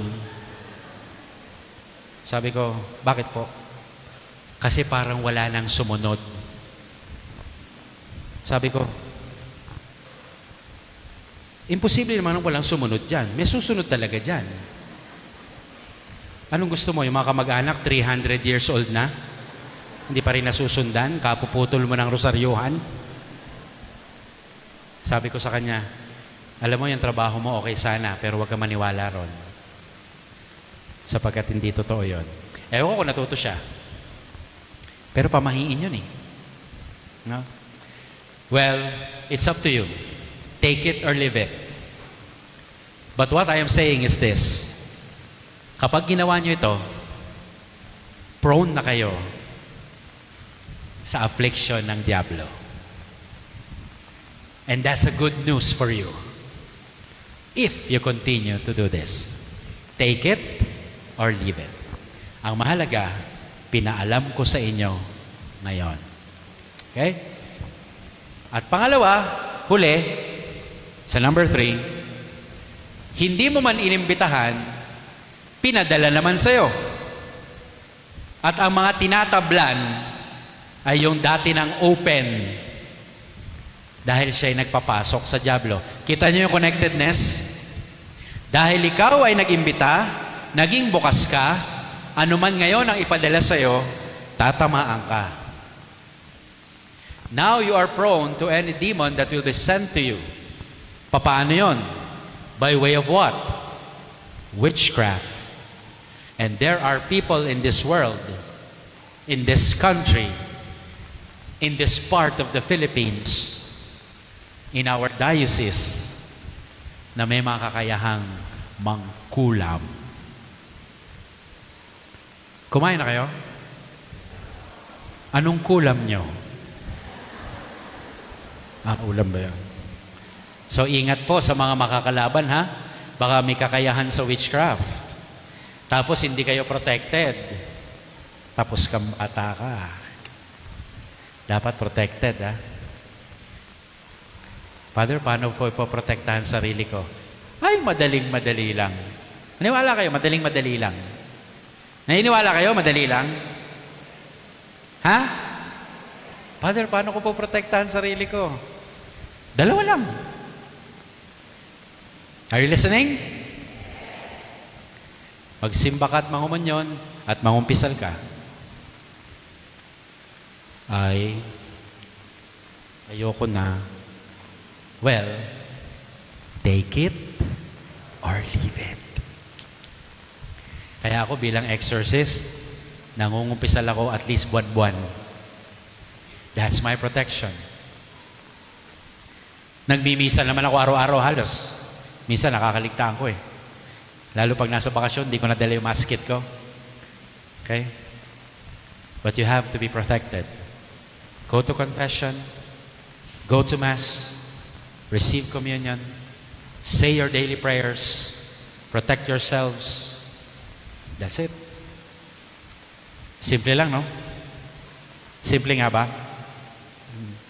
Next. Curses. Hindi man tayo lahat marunong mangkulam, pero lahat kayo may kakayahang sumumpa ng kapwa. Tandaan niyo yan.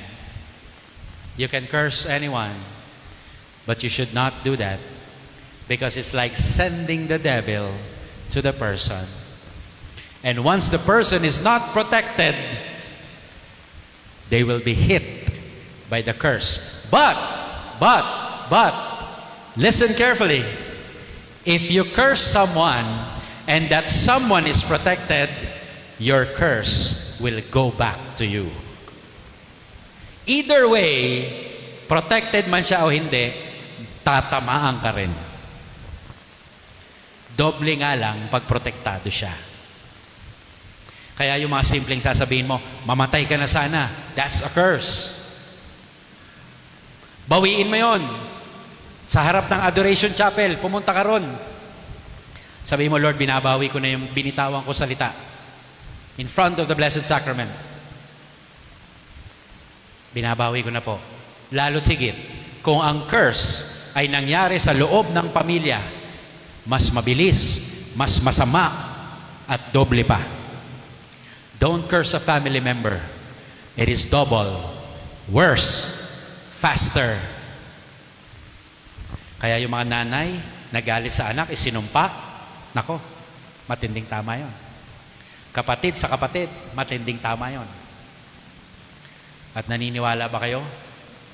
Pare sa laiko, malupit din yon. Grabe. Pero may parusa po ang susumpa sa pari. Yeah, totoo yun. Kaya mahalin nyo si Ali at si Manjo. Bigyan nyo ng donation. Sapagkat pag kinurse mo ang isang pari, hindi mo ikatutuwa ito. Hindi ka magtatagumpay. Alam ko, masasama kami. Hindi rin tama ang pamumuhay namin. Bastos din kami. Masama rin kaming tao. Minsan wala rin kaming galang. Kami rin ay masungit. Pero nasa Biblia, Psalm 105:15. Ulitin ko. Psalm 105:15. Do not touch my anointed ones. To my prophets, do no harm. Hindi po ito pananakot Yun nakalagay sa Bible Okay? Kasi po yung pare, pinili yan kahit papaano. Kahit masama yan. Kahit masama kami. Evil eye. Do you know this? Sa madaling sabi, usog. Usog. Yung pag masakit pa yung silya, masikip yung upuan, usog. Para may ibang makaupo. Yung mga tinitingnan lang na gano'n, no? Sinasaktan ng tiyan, usog. Totoo yan. Totoo yan. It's a form of a curse. But in the form of a parabagang evil spirit being sent to the person. Evil eye. Balis. Diba? And finally, spells. Mga bulong. Sikat to sa Quiapo. Gayuma. Alam niyo yung gayuma? Masakit to sa tuhod. Rayuma ba yun? Mali. Okay, gayuma. Okay? So ito po yung mga pamamaraan kung paano ang diablo pinadadala. So para hindi ka tamaan nito, be protected. Sinabi ko na naman kung ano yung protection, di ba?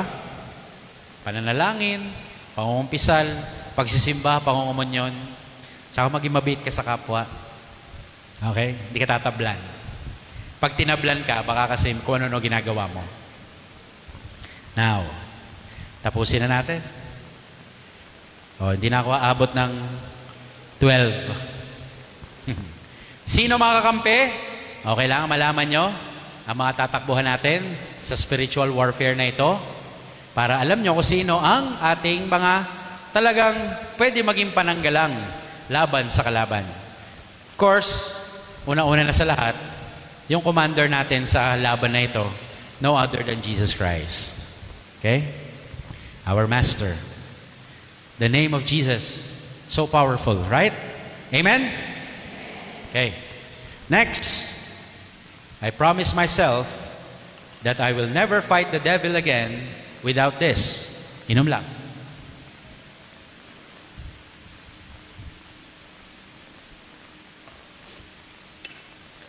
I will never fight again the devil without the Blessed Mother, Our Lady of Light.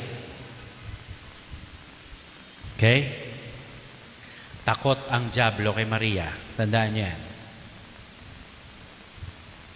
Kita nyo nga yung drawing ni Amarsolo. Parang yan lang yata yung ni Mary na merong talagang diablo sa ilalim. No? Tsaka nung nag-conference po kami sa UST lately, sinabi po namin doon, observation din ng lahat, that in every exorcism, Mary is already there to help the priest. She goes rushing to every exorcism because she is designed to defeat the devil. Next, alam niyo po, sa ating buhay bilang Kristiyano, Katoliko, meron tayo mga tinatakbuhan na santo sa isang partikular na pangangailangan. Tama? For example, sino ang patron ng mga magsasaka? San Isidro Cobrador. Labrador. Cobrador tuloy. Tama, no? San Isidro Labrador. Mga bagay na nawawala. Sino? Antonio. Antonio de Praga. De Antonio de Padua. Sino naman yung patron of priests? Of course, ang aming parokya. Di ba, no? Sa bawat pangangailangan, may partikular na santo. At yan ang tinuturo ng simbahan. Takbuhan natin sila kung may pangangailangan. Sino yung mga santo for desperate cases? Yung mga pupunta sa Maynila. St. Jude. Sino yung woman counterpart? Santa Rita de Cassia. Okay? Si Santa Rita de Cassia, manalangin kayo sa kanya kapag yung damit hindi na kasya. At yay magkakasya. Alam nyo, ilang taon ko palang nalaman, hindi ko alam kung alam nila Manjo ito, San Carlos Borromeo, kung saan kami nag-aral nila, Monsignor Henry, no? Monsignor Arnel, San Carlos Borromeo, patron pala ng mga, alam nyo kung ano? Obese. Mga sobrang taba. Yeah, San Carlos Borromeo. Kailangan magdasal tayo dito. So, gano'n, no? So, gano'n, no? Sa isang pangangailangan, may santong tinatakbuhan. But do you know that with this saint, you can ask anything, everything. Si St. Thomas Aquinas nagsabi nito, sa santong ito, kahit ano, pwede mong hilingin. And that is Saint Joseph. Okay? Kahit ano. And I'm proud to tell you, I am a spoiled brat to Saint Joseph. Halos lahat ng hiningi ko sa mamang ito, binigay. Kaya tinatakbuhan ko yan kapag mayroong exorcism. The terror of demons. Okay? Of course, Saint Michael. Sa exorcism to, liberation. Kabisado niyo Saint Michael prayer? Okay, good. Sure? Tagalog, Latin, English? Okay. Alam niyo, Saint Michael, madalas kong gamitin to Bakit? Hindi lang sa exorcism, pero minsan kapag I am caught in traffic at kailangan ko makarating sa lugar, I pray to Saint Michael. At alam niyo, parang hinahawi ang daan. Wow. Pagdating ko sa lugar, wala pang tao. Hindi pa na dun. Mali. Alam niyo, may nangyari ng ganun Nag-usap kami ni Father Rock. Pare, dito yung exorcism. Sabi ko, sige pare, punta na lang ako dyan. Tanda-tanda ko yun ang usapan. No? Ngayon, pumunta ngayon ako doon sa lugar kung saan nag-usap. Nagtataka ako, walang traffic. Usually, natatraffic ako Tsaka may aberya. Sabi ko, napaka-smooth naman. Alam niyo kung bakit? Ang huli palang usapan, doon sa parish ko. Si Rock nandun, ako umalis. Sabi ko, Pards, ba't nandiyan ka? Dito usapan natin Sabi ko, ginulo na naman tayo ako. No? So, bumalik ako, doon na nagka-aberya. But with the help of Saint Michael, nakaraos naman. Sino pa? Kilala niyo yan. Lakas niyan. Sino pa? Siyempre. Huwag niyo kakalimutan yan. Terror din yan ng demonyo. Isa pa, Gemma Galgani. Hindi ko alam kung kilala nyo to. I-search ninyo, matindi yan. Okay? Binibigay ko na lang Hindi ko naman kailangan sabihin ng buhay nila Catherine of Siena. Lalo na ito, Teresa of Avila. Anthony of the Desert. Parokya sa Town and Country, bago, kay Father Roy Crucero. San Antonio Abad, siya yun. Ito, favorite ko. Of course, Benedictine medal, sino may suot? Good. Lunukin nyo. At sabihin nyo, Darna. Saint Benedict malakas to. Matindi yan. Sino pa at pwede pa nating lapitan? Eto, guardian angels nyo. Huwag nyo kakalimutan yung dasal. We all have our own guardian angels, right? Run to him. Run to her. Kung sino pa man yan. They are more than willing to help us than for us to ask for their help. Sino pa? Yan. Ano ibig sabihin nito? Kung meron kang sariling patron saint na hindi ko nabanggit dito, malakas yun para sa'yo. Ibig sabihin, para sa'yo. Maaring hindi siya malakas sa akin, pero sa'yo na may debosyon sa Kanya, kahit hindi ko po nabanggit dito, at least particular yun na malakas sa'yo. Alam niyo po si Father Gabriel Amorth, exorcist ng Vatican, kapag tinatawag daw niya si Saint Michael, parang walang effect yung exorcism. Pero pag si Saint Gabriel na, mabilis. Kasi pangalan niya, Gabriel. Get the point? So if you are praying to Saint Therese of the Child Jesus, if you are praying to Saint Anthony of Padua, if you are praying to Saint Lorenzo Ruiz, don't stop your devotion, because there are your warriors for spiritual warfare. Diba may iba kayong mga santo na hindi ko binanggit?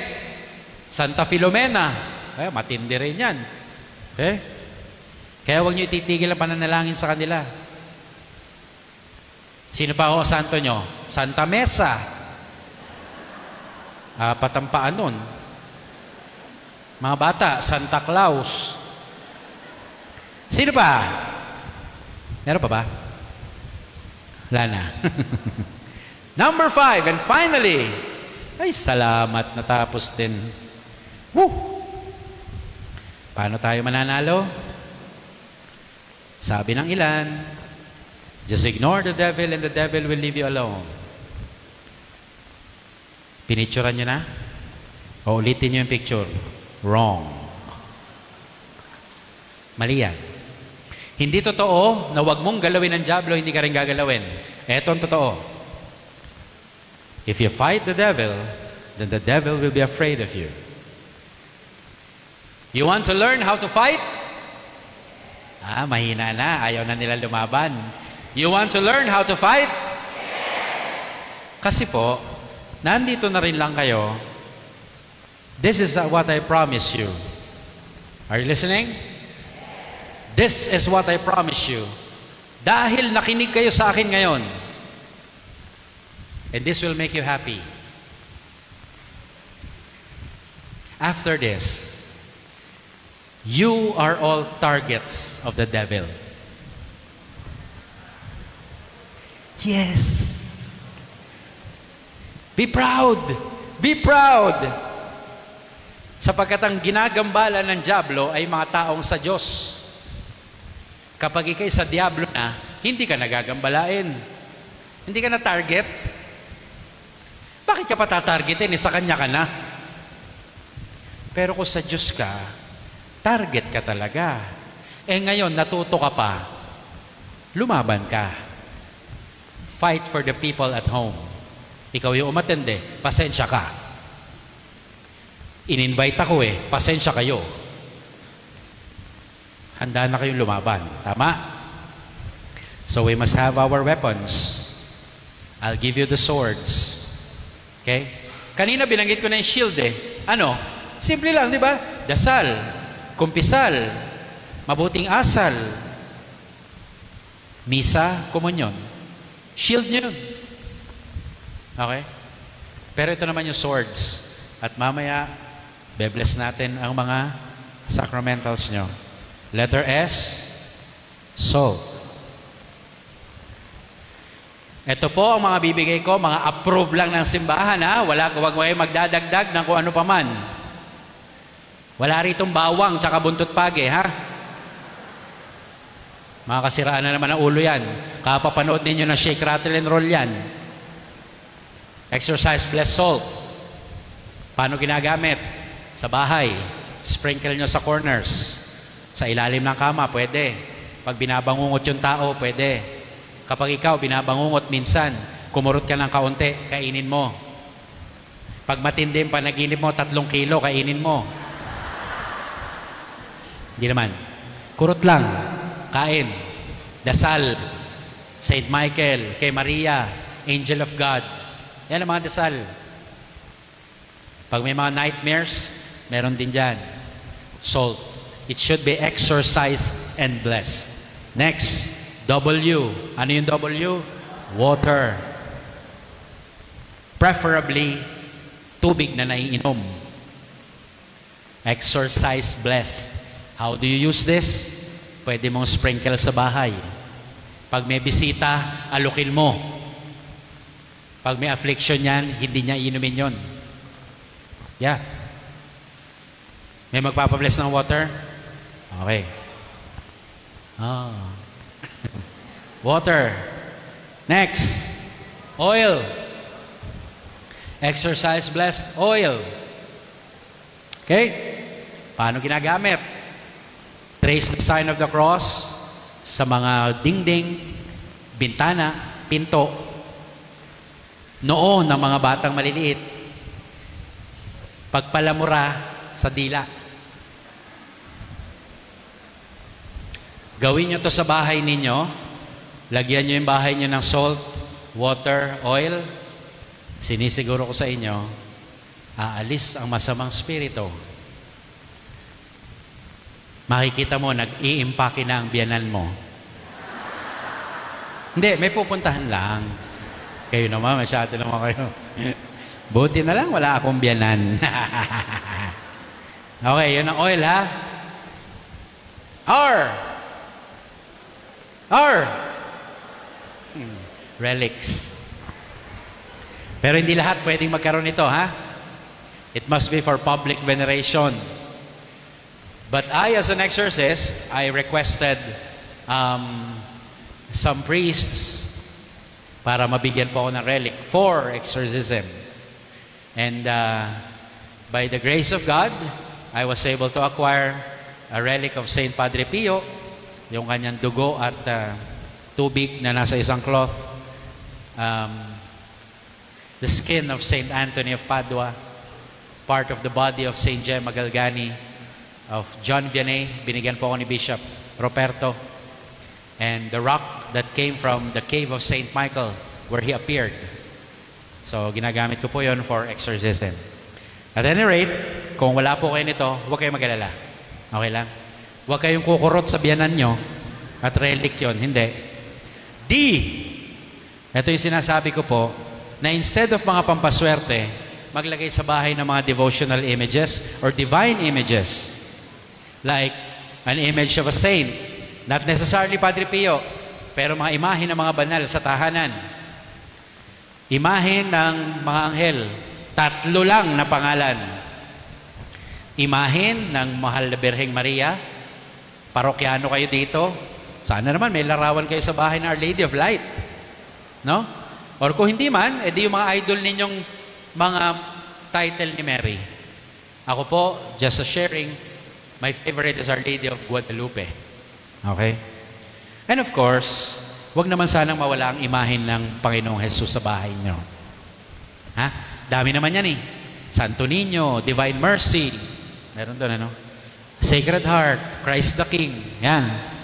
Ingatan po yung mga Santo Niño, ha? ng mga counterfeit. Ibig sabihin, pati po yung mga Santo Niño, pinapakialaman ng diablo yan. Alam niyo po yung Santo Niño de la Suerte? Yung paanan na Santo Niño, may mga pera. Superstitious yun, huwag ganun. Mas safe po kung titingnan niyo po yung Santo Niño na galing sa Cebu, ganyan, de Praga. Okay? And finally, sacred objects. What are these?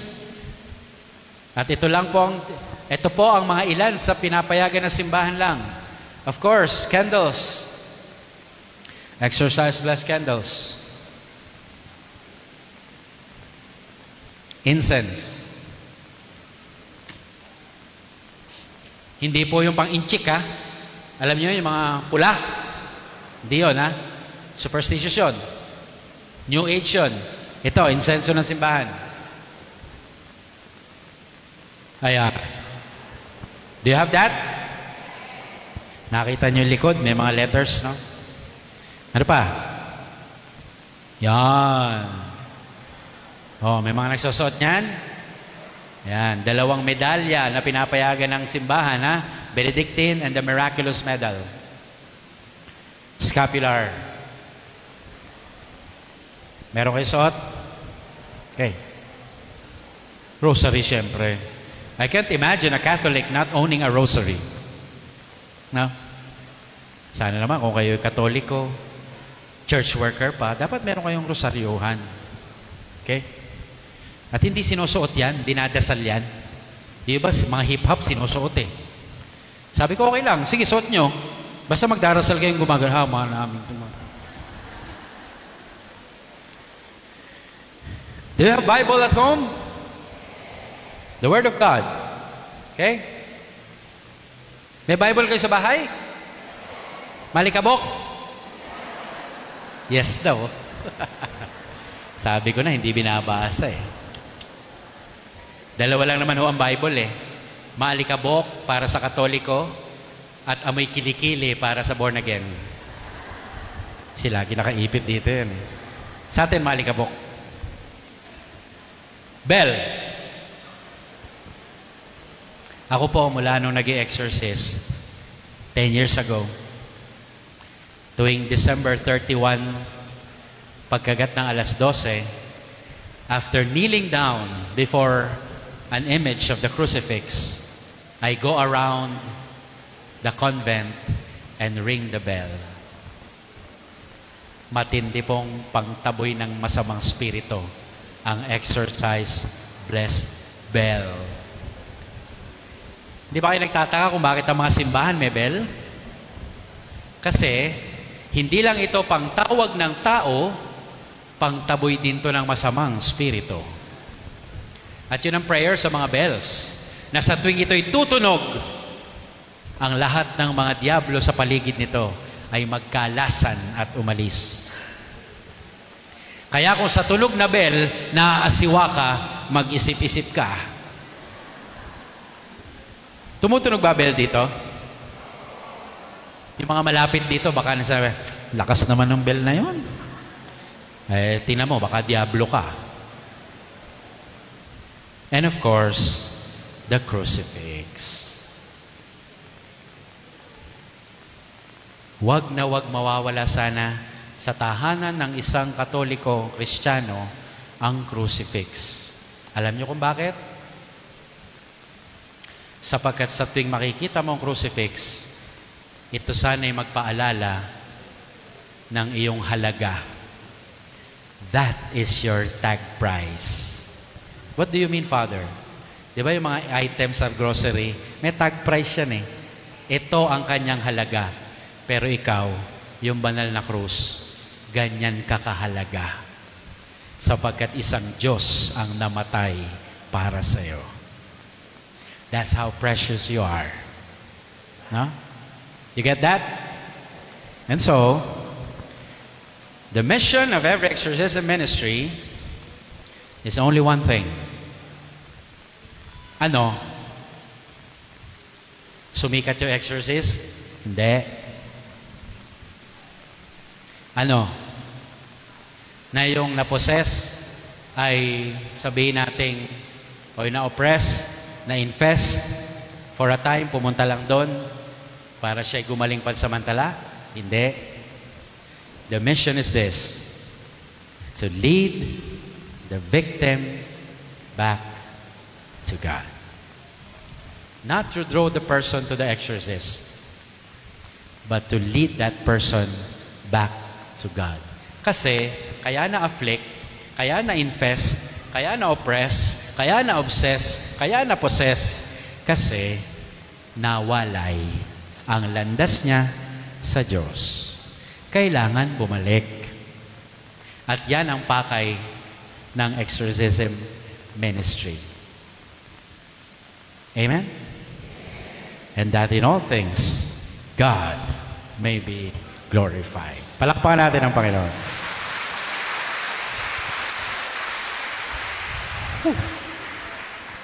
Pagod ako At this point, may blessing po tayo ng mga sacramentals. Tama ba? And we will ask the help of our parochial vicar. Father, baka pwedeng humiram ng violet na stola. Sino may mga ipapabless? Taas ang kamay. Hindi ko alam, pero nandun ba? Yung po mga walang dala, bigyan ko po kayo ng time. Meron po yata available sa gilid na mga oil na nasa lalagyan na, handy. Tsaka po mga protection prayer cards. Limited lang po, protection prayer, paggising at bago matulog. Narito po, available doon. May mga oil din, may salt, I think, Pero sige po, tingnan nyo po. And then, babalik po kayo dito, saka po ako magbe-bless. Magpapahinga lang ako ng konti, sapagkat ako po'y pagod na. Wag ko kayo alis sa upuan nyo, kung hindi naman kayo pupunta ron.